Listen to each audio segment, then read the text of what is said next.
The way we use AI in our day to day will definitely change. Gen AI has come up. It is part of your strategy. It's not just like sticking a Gen AI label on something. I think it's a deeper shift. What have you found over the years to be surprising in terms of differences? Got to be able to demonstrate to them, hey, you can add value. And then once you get into that role, you actually need to show that you're adding value.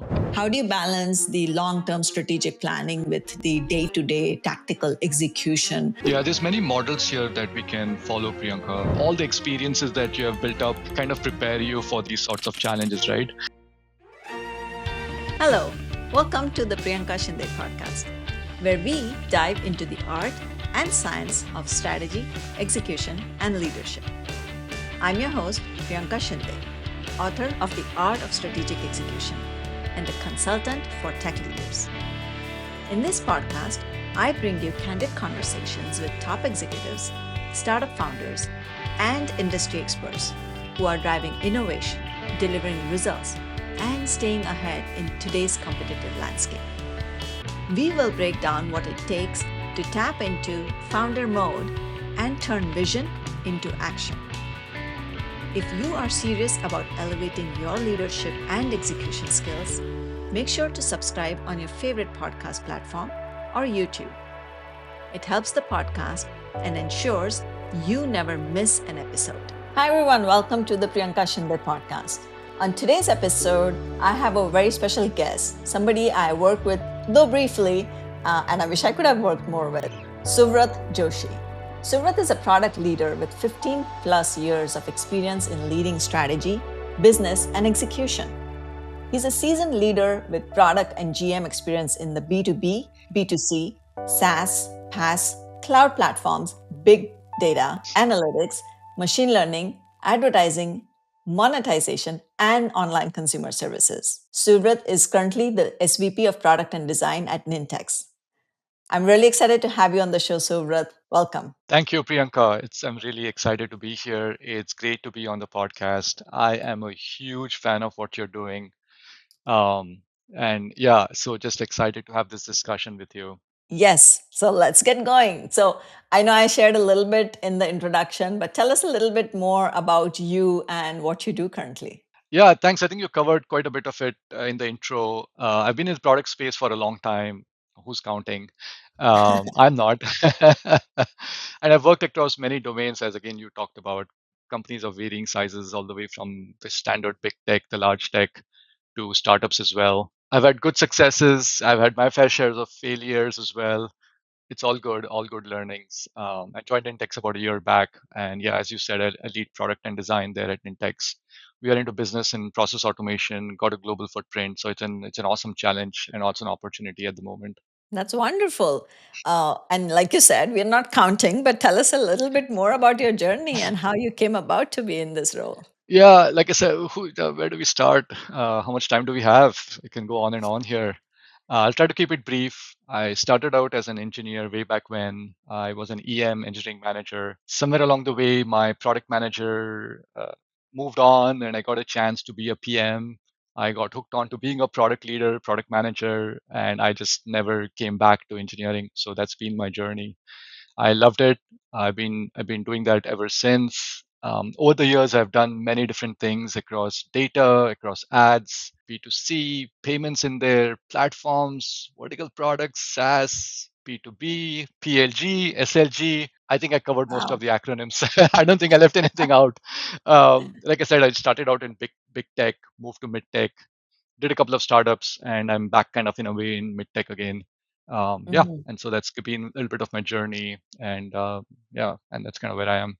Wonderful, wonderful. Well, talking about acronyms, I felt like when I first stepped into the advertising world, like the ad tech world, there were like so many acronyms, and there was a glossary of all of them. So Yeah, I'm sure people who have been in these spaces know it, and maybe we can add a glossary. I think that would be great, and new things keep popping up all the time. So yeah, I think glossary is really useful. I did cover a bit of the alphabet soup in my own intro or my own share back here. Mhm. Yeah. Um, so with such a like diverse set of experiences, what have you found over the years to be surprising in terms of differences or similarities, or both? Yeah, similarities in terms of what, Priyanka? Maybe you can share a bit more on maybe the prompt. Just how you have seen either different companies operate or what Mm, happens similarly in different domains, uh, and more from a product perspective, since of that's the course. space that you have been active in. Yeah, I do think there are differences in I would say big tech versus startup as well as different domains. Without going into too much of specifics here, first off, I'll say that the core or the essence of product, and you have done this as well, the essence of product management or otherwise kind of remains the same. You're still trying to solve hard problems. You're still trying to bring scale. You're still trying to work with customers and trying to build a business. That's really what it's all about.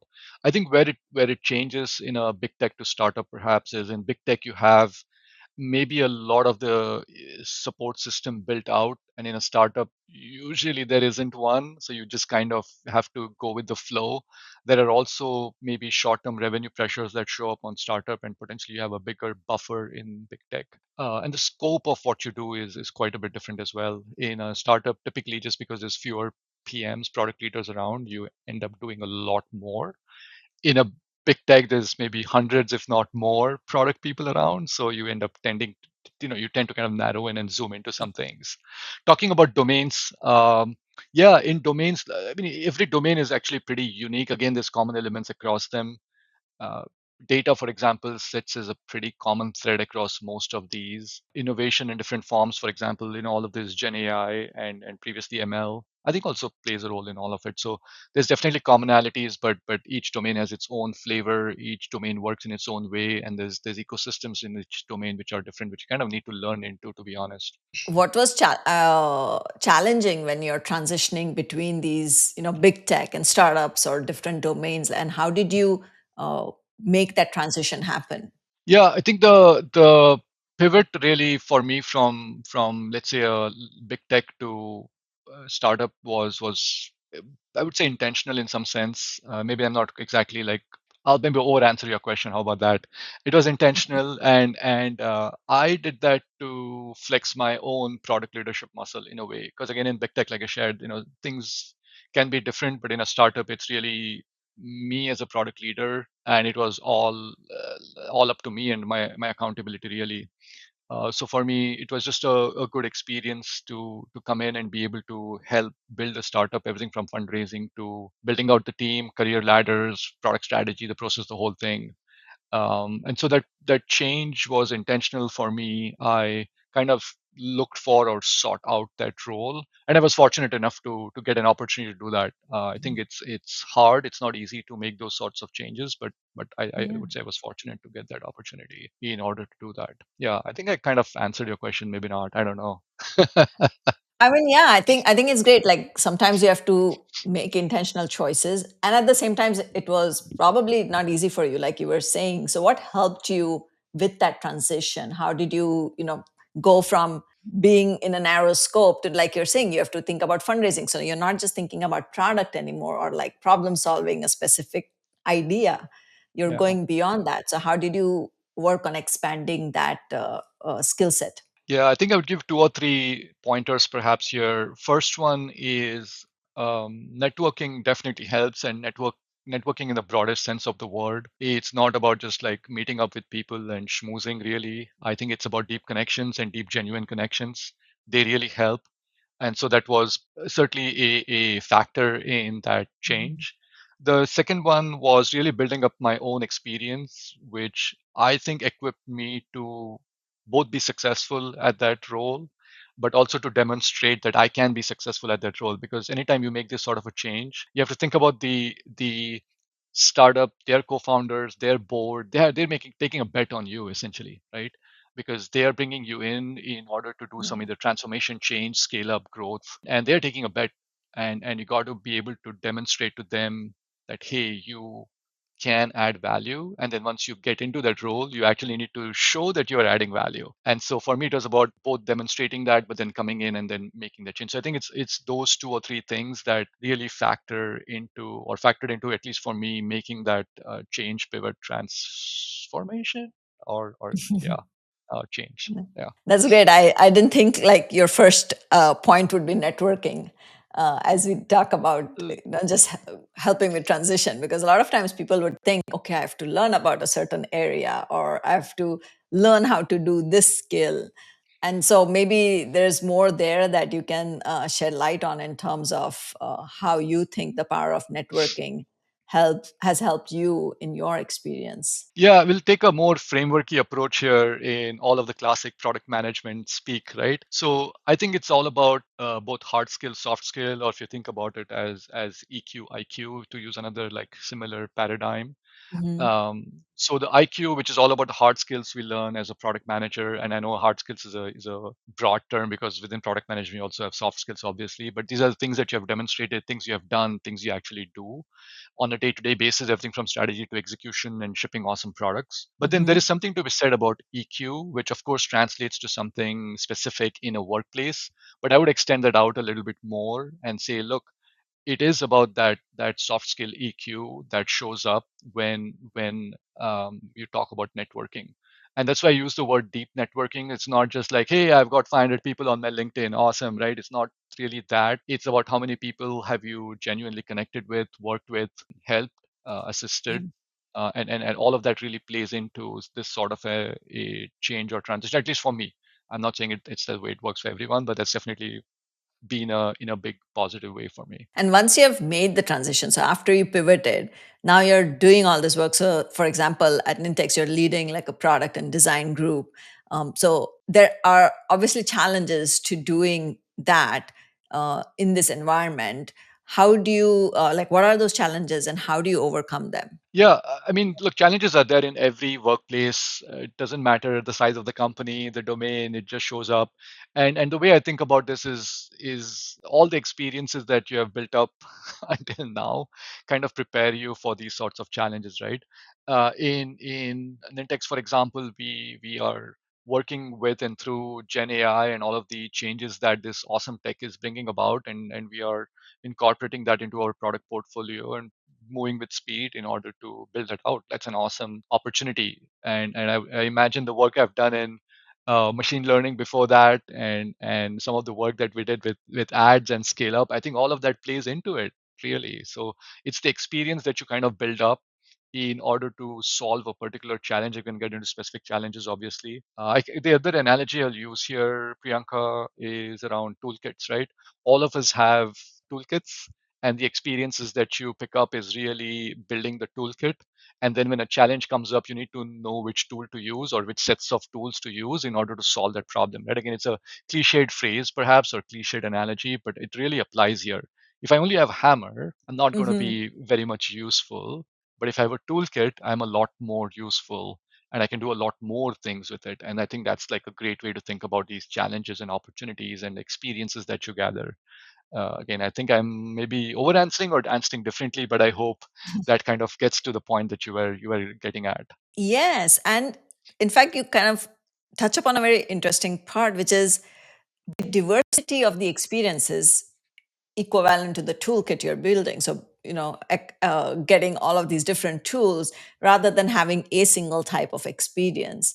So it almost is like when we talk about being a well-rounded individual or something like that. Changing industries, changing domains. Sometimes I know earlier it used to be a little bit like, oh, you cannot shift domains or you cannot change your function or job title or something like that. And actually there is more evidence, like you say, when you go do different things you actually amass different skill set, and those are the things that actually continue to help solve these difficult challenges, whatever it might be. Yeah, absolutely, Priyanka. And there's so many analogies here, right? I mean, when you work out, for example, I know, I have my preferred one. I'm sure you have your preferred one, but every once in a while you do something different, right? And that helps. That helps change your muscle. That changes your approach. That gives you that joy at times, and you kind of evaluate something different. And I think it's all builds up to making me healthier. And it's the same in professional environment as well. So I do think that all of these experiences come in a good way. Yeah, wonderful. You touched upon another thing which I've been talking a lot about with other folks as well is Gen AI, right? So Gen AI has come up. It is part of your strategy, just like a lot of people's strategy. So how do you, as a product leader, develop like a cohesive strategy and a vision around something like Gen AI that is, brand new, that's coming in? And how do you then share that out to your teams in a way where then it can continue to grow and reach the part where we talk about execution? Yeah, awesome question. Yeah, we definitely have and are including the new Gen AI tech as part of our strategy. In fact, I recently came out of some strategy presentations and alignments and such. Creation of a strategy, especially like with something like Gen AI, I think is not easy. It's not just like sticking a Gen AI label on something and it's like, oh yeah, here I have a new strategy. Let's let's figure it out and go act on it. I think it's a deeper shift, or it could be a deeper shift, and it's important to understand the implications both to the way customers are going to approach this is tech. What sort of a difference is it going to make for them? What sort of a difference is it going to make in the market? And then align your strengths, align Nintex's strengths here in this case with what's showing up. The opportunity is huge, and Nintex I think is really well positioned, and I think that's the right approach to taking to take and build out a strategy really. So yeah, I think that's the approach I would suggest rather than just slapping on a AI label. Maybe it gets you a little bit more mileage in the near term, but in the long term, that's not really a viable strategy of just putting on an Hmm. AI label. I think thinking Hmm. through it deeply is probably the right answer, which is what I think we have done here. And the next step I think you've talked about was execution. And as you know, especially you with your the execution focus and art of execution, I think it's important to complement strategy with execution. It's no value if the strategy sits on a awesome PowerPoint deck and doesn't translate to anything at all. You know this really well, I'm sure. So translating it to execution, translating it into something really tangible, and maybe demonstrating success as breadcrumbs along the way is awesome and really important as well. Hmm. Can't talk about it enough. And the last one, I think you did touch upon this, is a bit of the socializing and rallying the team. It is important. It is important in two ways. One is to bring them along, I think, on the journey of creating the strategy, of contributing to it. So there's a lot of participation in it, which is awesome. And then subsequently with the execution, I think that brings about a bit more engagement and ownership as well. Longish answer here, but I think it kind of touches upon some of the things you did really nicely prompted here. Yeah, that was perfect. And you talk about, I mean, I'm obviously very passionate about execution, as you know. And you talked about like strategy cannot just sit on a PowerPoint deck. It's so true. And you have been somebody who has been in the strategy aspects, but also been in the execution aspects. And where do you think, when we think of like how do you bridge the gap between strategy and execution, what do you think helps bridge that gap? And where do you think it can fall apart? I think from the bridging the gap, I think it's all about connecting and connecting transparently. Because in some cases, I'll just maybe double click into each one of them. Connecting is, I think, fairly obvious. The strategy and the pathway to success, the execution, I think, needs to be there. And I think the second part of it is transparency, which is really about taking everyone along in the journey. Right? Showing up one day with a beautiful deck, great. Showing up one day with a very well defined and detailed plan that is a surprise to everyone, I think is not a good win. Because getting the engagement, getting the ownership accountability, as I hinted at earlier, is really the, I think, a better, I'm not saying that's necessarily the right, but a better way to do it. Again, in some cases maybe it's not possible, and definitely that works. And to your other prompt about the gaps and failure mode, I think this is the failure mode. Maybe sitting in a room and just kind of cooking up a strategy or an execution plan with no connects to customers, with no connects to partners and ecosystem and internal execution. I think that's just the failure mode, and it happens way more than we think it does. So yeah, I think it's really about the balance, about transparency. It's really about connecting the dots and doing it in the right way or doing it in a better way. Yeah, and then if there are gaps, it's a hard one. It's a hard one to complete Yeah. if there's gaps in there. Yeah, I mean, definitely. I think there are so many companies that fail, and maybe execution is a piece of it, but there are, I'm sure, other aspects as well that uh, lead to, say, failure of a strategy having the results, intended results. So I think you're spot on in terms of like some of the things you point out, everything from like having some systems to even like the transparency bit and the people. So yeah, it's and then there is this other thing I think about as we talk about strategy, because usually when people think of strategy, it's usually long term, and execution is usually very much like here and now. There's a balance that's needed. So what's your approach to balancing um, strategic initiatives or planning? Say for example, we need to do incorporate gen ai into our products, and it's not something that's going to happen overnight, and at the same time there are customers that are using your existing products. So how do you balance the long term strategic planning with the day to day tactical execution that needs to happen on a product? Yeah, there's many models here that we can follow, Priyanka. The more formal ones could be things like portfolio allocation. You can do like specific OKR and goal setups in order to accomplish that. I think there's definitely ways to set things up that you can accomplish it, but on a more maybe abstracted level or a more frameworky or a taking a step back, it's probably more about learn, iterate, or iterate and learn sort of a setup. I know you have done that as well quite a bit in the way you have approached things. It's really about that. So even when you think about a long-term strategy, maybe 2 plus years, maybe 3 plus years, depending on the place that anyone is at, you can't go forever for like a year without checking in with customers, without checking in with market, without Mhm. showing meaningful progress and getting feedback, because that again is operating in a vacuum, and operating in a vacuum in a year could be a game changer. Like things could have dramatically changed. Just look at gen ai.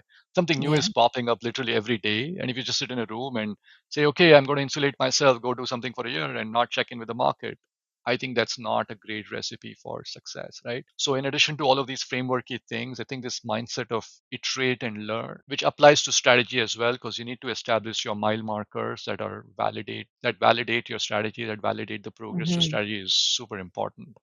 And these could be the mile markers. You might have a thesis, you might have hypotheses that you come in and try to validate. Be okay with change. Be okay with modifying your hypothesis, because data points might show otherwise, right? So that approach, Mhm. I think, is a stronger, again, a better approach to breaking things down and connecting that execution and tactical with the longer term strategy, in as much as you keep your North Star. So that's Right. probably a more abstracted answer, but probably a wider. It's probably more widely applicable in some ways. I think you're right. And when we think about long term, you talked about like 2 to 3 year strategy. And a lot of times I've been hearing from people in the companies I talk to, sometimes there is this like, there isn't clarity on the strategy of like, what is the 2 to 3 year strategy? And then also on a year to year basis, how are your priorities shifting? And Mm.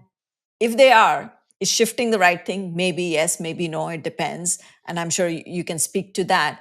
But how do you go about planning when sometimes these priorities are going to shift? So I just wanted to kind of check in with you on how have you either experienced that, and what's been your mechanism to tackle that, where strategy can shift or priorities can shift on a more like yearly basis. Yeah, I think the keyword is flexibility, Priyanka. As product leaders, that's something that I think it's inherent in the DNA in some sense. You got to be flexible. You got to be adaptable. You keep your eyes and ears open, and the way the environment is changing and changes, you can be so rigid and firm about that particular direction or that path. And being flexible, I think, is the key word here, in order to be able to kind of modify change as you see these things come in, so that the goal perhaps remains the same, but maybe it changes as well based on these new things that show up. But being flexible about it is, to me, the game changer. Mhm. If you add that to the previous point of learn, iterate, grow, and be flexible, maybe that kind of completes the picture. Maybe there's a few more Yeah. things in there, maybe communicate or something, but yeah, I think that kind of completes the picture on how can or one can be really set up for a more being more resilient and being a little bit more successful in that balance, I guess. You almost you were leading into the next question, follow up question I had when you were talking about this is, as a product leader, you can be flexible and you know these things. And then at the same time, there are people in the teams that you lead, everybody from product managers to engineers to designers. And not everybody, I mean, yes, the flexibility muscle needs to be strong, but not everybody sees it the same way. So, how do you now help them understand that yes, things are changing, and here's how we intend to go about it. Because that is you touched upon communicate, and that's how it came to me. Yeah, it's a hard one, Priyanka. It's really a hard one. There's a couple of things that come to mind. I would say neither of them are perfect, perhaps. One is the difference between a startup and a larger company. In a larger company, and again, I know you have seen this, you probably need to do a bit more socializing just because it's needed. Just there's too many people involved. There's many connection links in the chain. In a startup, it's a little bit easier to make a call and just move with it. I think it just can't do it just because the teams are smaller and at times that fast and quick turnaround is needed. So I think it Mhm. comes in inherently in the size of the company per se. I think the other thing to keep in mind is the top down versus bottom up. It's a very classic framing, but Yes. both are at times needed and valuable. I think it's incorrect to say that that top down is always right. Top down is not necessarily always right because everyone, including me, when we have been on the front lines, we see data points, we see things changing that perhaps others don't, and I think that input is extremely valuable. So you got to get those inputs in to make a call, which is the bottoms up part of it. But then if you just continue to do bottoms up and kind of aggregate up, it might take a long time and things can get lost in the mix, right? And so the top down has got its own value, they got its own merit in coming in and establishing that clarity and direction. And then potentially the execution can be a lot more successful. So there is that balance, if you will, of top down bottoms up and making some calls which again could vary by size of the company, size of Mhm. the place that you work in, because you got to be able to socialize and or just act fast if you're really in this startup environment. So yeah. Yeah. I think that's a great point to make about top down versus bottoms up. And I wanted to ask you because I've seen it done differently in different places as well. And I'm sure you have seen that too. Has there been a setup that you have seen work really well? Yeah, I've seen actually both work fairly well. Both of us have some common workplaces, and I would say that was in some sense top down in a specific way in setting up maybe a Uber strategy or Uber direction, if you will, but it was bottoms up in the other way in the sense that the way to accomplish it, think of it as a goal OKR, was not necessarily dictated top down or driven top down. It was a lot of more bottoms up, which enabled us as a group, as a unit, to execute and act towards a very specific goal that we had and metric, if you will, that we were able to move very quickly. So I think that was a Mhm. great balance of maybe overlay of a direction, but then smaller teams coming together in their own organic way and accomplishing a lot. And inherently, we saw a lot of success in the velocity. We also saw a lot of business success come through with it, and obviously customer success as well. So I thought that was a Yeah. good model. I thought it worked pretty well. Yeah, I think so too. I think you really like there is some direction that's needed, and to me, it almost felt like some direction on like the what and the why, Hmm. and then the how is left up to the teams to do in a way. And so that really helps because yes, you can still give guidance on the how, but you let them come up with that first. That's Um, right. so I think a hybrid approach definitely works in a lot of places, and I'm sure like It then does. there is a lot of leadership and culture tied to these approaches as well, Of right? Which course, if we 100%. get into all of that, we're gonna keep talking about that. I know. I completely agree with you. There is a company DNA, the personality, and all of those things show up. Yep, it's probably for another podcast. Yeah, we and I can talk about it a long time. But maybe one thing I can add here is we're going to go retro a little bit. There's a great analogy here, perhaps. Again, it's a very retro analogy. It's like man on moon, right? Man on moon is a great vision. Someone call it a strategy. It's a great vision. And then came about a whole bunch of missions that actually made that happen, right? So man on the moon is a top-down direction that yes, we need to go like do that. And there was actually a timeline around it too. It was a specific time horizon, which then was awesomely broken down by the planners and by the engineers and by the researchers into specific goals or missions that then built up to delivering that moment in time that all of us are very familiar with. So that's a great analogy outside of our professional day-to-day work environment in the companies that we work with and deal with. But I think that's something to keep as a great model, if you will, of this top down but bottoms Mhm. up and complementing and really delivering this massive milestone accomplishment in a way. Right. I think, yeah, I mean it's like a multi-year vision. Doesn't happen Mm, in a year. And so to keep people motivated on it, and it's also something that you will fail initially Of too, course. trying to get to it. So I think it's a great example of saying it can be accomplished. There will be failures along the way, but as long as you stick to the vision, you can figure out a way to the moon. One of the other things about strategy is knowing if the strategy is right or not. And that's hard. It's a predicting the future in some ways, though I'm sure a product leader like you has certain either frameworks or metrics, something you look at to say, how is this strategy going to translate into real results, maybe real customer value or something similar. So how do you, what's your approach to that? Yeah, I think that's great, and the right approach here. Again, there's not always a single answer, but one thing to think through is the risk. And what you're trying to do is you're trying to de-risk the strategy, and you need to think about ways to de-risking this the strategy. Some of it which touched upon earlier in the conversation as well. Finding those mile markers, if you will, which are going to help figure out those risk pointers and then reducing the risk, finding the data points. It could be qualitative or quantitative in order to then build confidence toward the strategy is really important. What might those look like? Work with customers, work with beta customers, work with early adopters, get those signals. And even before that, potentially you can also do other qualitative studies, maybe work with analysts to get some of that input, right? And then as you Mhm. progress, get those beta customers adoption going and then build up from there. And again, a lot of the elements that we talked about, flexibility is key. What if a counter data point shows up, right? What if you're halfway through and a gen AI curveball comes in? Like, you got to be able to absorb these and Right. and either stay true or morph your strategy in order to accomplish it. So to me, it's about de-risking, and de-risking comes in the form of finding those opportunities to validate the thesis and then change as needed based on the input.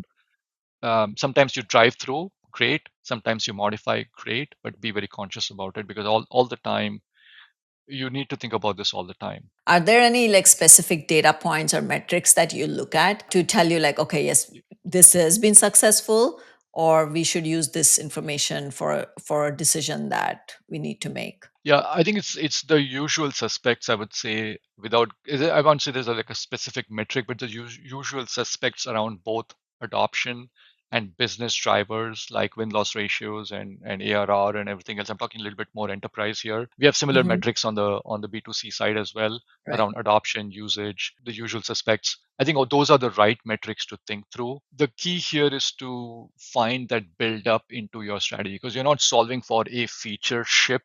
You're not trying to drive necessarily the feature adoption, which in and of itself might be awesome, but you're trying to get some signal to indicate that, hey, this longer term direction is actually valid. That's really Hmm. what you're looking for. And again, these are the standard ones, to be honest. Isn't really a magic metric per se. I wish there was one, but it's the usual suspects, I think. Yeah, I mean, there are so many different things, and I think it's really important to understand which ones make sense for Hmm. your product or your company. And I'm sure you, with your experience across the diverse domains, it has been like different things in different places that you have encounter or look at.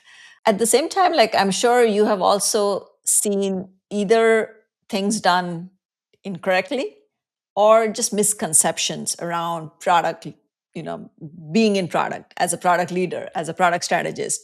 So can you share some of those if you have any examples? Yeah, I think maybe looking in, I'm not sure if these are examples per se, but looking outside in, maybe it seems very glamorous, maybe it seems awesome because there's a lot of people who say, "Oh, you're a product manager, it's awesome." I think yeah, well, it's good to hear that. I think the reality is different maybe. It's not all about the sizzle. There is a lot of elbow grease that goes into it. I know you're aware of it. I know you have done it. I've seen it. And it gets underrepresented, unfortunately. And so that is one element that I would say is something that's not obvious for folks in a way. Mm. So that's one thing I can maybe share. It's just a lot of elbow grease, a lot of grit is needed at times to push through things to successfully deliver something, and it just doesn't get showcased as much as it should. You just see the sizzle really. Yeah, I think maybe another one to call, maybe particularly for product leadership, as folks maybe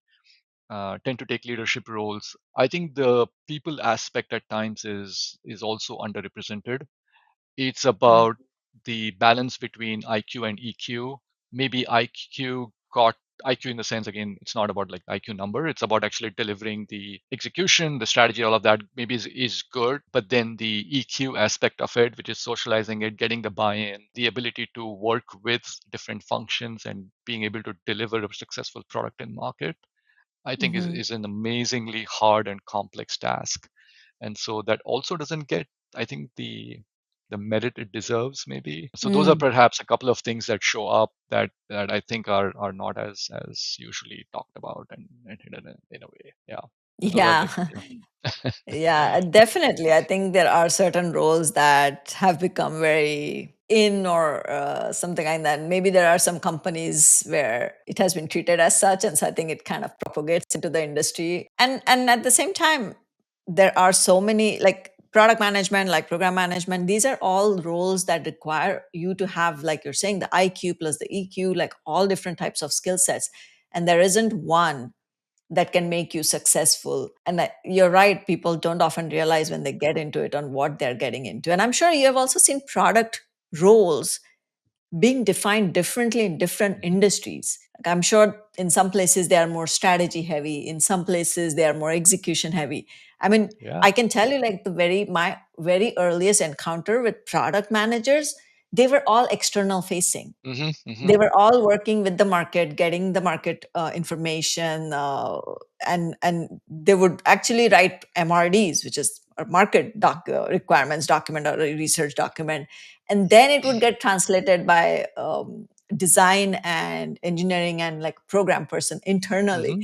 And then when I came to Silicon Valley, it was very much an internal facing role. So I wanted to ask you, like, how have you seen it in different places, and what has been your experience Yeah, there? I think look, you nailed it, Priyanka. That role is such a gray zone. It's amazing. It's amazing. It varies from company to company, and it's just such a yeah, such a change that you see across the spectrum, right?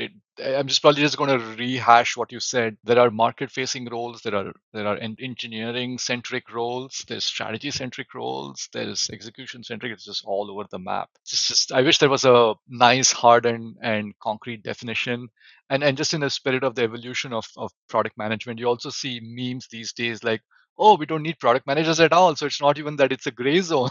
At times it's even like, do you As need one or do ChatGPT. you don't need one, right? So I think it's just an interesting role and its evolution. And you're right, it just Mhm, definitely varies. I think that, and most folks probably might already be aware, it's just need to know what role does how does the role shape up in the environment you are walking into. And to mhm. your earlier point about the IQ, EQ, I add one more here, Priyanka, which is the AQ, which is an adaptability quotient. It's about this flexibility and everything else we talked about. It's a combination of those three. So long as it fits the person's profile, interest, and experience, and everything else, I think it's a good fit. And then Yeah. from there you work your magic. Yeah, definitely. I think there is, like you said, like knowing what the role is in Mhm. a particular environment, and then how do I fit into it? That's right. Do I have the specific things that they need? I mean, is that muscle stronger, or do I need to build it? So you're definitely spot on there. And yeah, it's funny how like with obviously with Chat GPT and like all this conversation around AI is going to take away a lot of jobs. And I mean, I would love to get your thoughts on this whole like, yes, we are integrating Gen AI. We know that there is real value in it, but at the same time, there is a lot of not necessarily misconception or hype, but just a lot of I don't know if it's misinformation or just misunderstanding around it. So I would love to get your thoughts on that. Yeah, I think maybe just taking a bit broader, the tech is awesome. It's a game changer. I think it's early days still. That there is what we have seen both in public domain and the way we use it in our applications. Let's say I think the tech is there. It's got its merit. There's a lot of value in it, but it's still early days, right? The use cases are there. I just think it is still going through its own hype cycle. It's still going through its own bubbly hype cycle, maybe. And so it will come to pass that we will see the right applications show up. But I think we are still in the early days of that, right? And so eventually maybe we'll find really good applications that could maybe substitute for things, or it might bring in the level of efficiency that I think all of us are looking for, which is awesome. And maybe narrowing it into, like, I don't know if this is what you asked really, but like, hey, is our product managers going away tomorrow? I don't think so. But the way we use technology will certainly change, right? The way we use AI in our day to day will definitely change. Do I need to sit and write a 10-page PRD? Not that most folks do that these days, but can I use better tech, maybe a prompt driven approach to creating a better PRD? I probably can I integrate some more design than I normally would have done? And can I do it in maybe hours instead of weeks that I could have done? Probably will. So it'll just make me and my job that much better. Mm-hmm. I look forward to being more productive, to be honest, and focusing my time on all the things we talked about, strategy and execution and all of that. And some of these mechanics might get easier. I still think we're a little bit further away from it, Priyanka. The opportunity is there. I think we'll see these things show up. They work in a very patchy way at the moment. It's not very Mm-hmm. consistent. We'll get there, but it's Mm-hmm. still early days. Yeah. There's definitely a lot of promise. And I wish the same. Like, okay, if, for instance, just the simple thing of AI taking notes for us. And nobody has to take notes now. Like you Yeah, have your AI thing integrated into great. your meetings. A lot of meetings are virtual and it does an amazing job. Yeah, And I'm like, no, nobody has to one. We don't have to like either say, okay, well, only one person is, there's like always so much yeah, noise around who should take notes. And so even things like that, if you take away that part of my job, I will not be sad. It's like, please do completely. that. Yeah. Yeah. Um, Summarizing notes, for example, maybe finding action items and hey, put them on my task list so I can go do them. It's great. So I don't have to go farm around and say, oh, hey, what was this action? I think those are amazing mhm, facilitating sort of efficiency drivers, which should probably show up and are already here in some sense. And I just can see them making our lives a lot easier and better and more productive. So I think that for me is a great use case.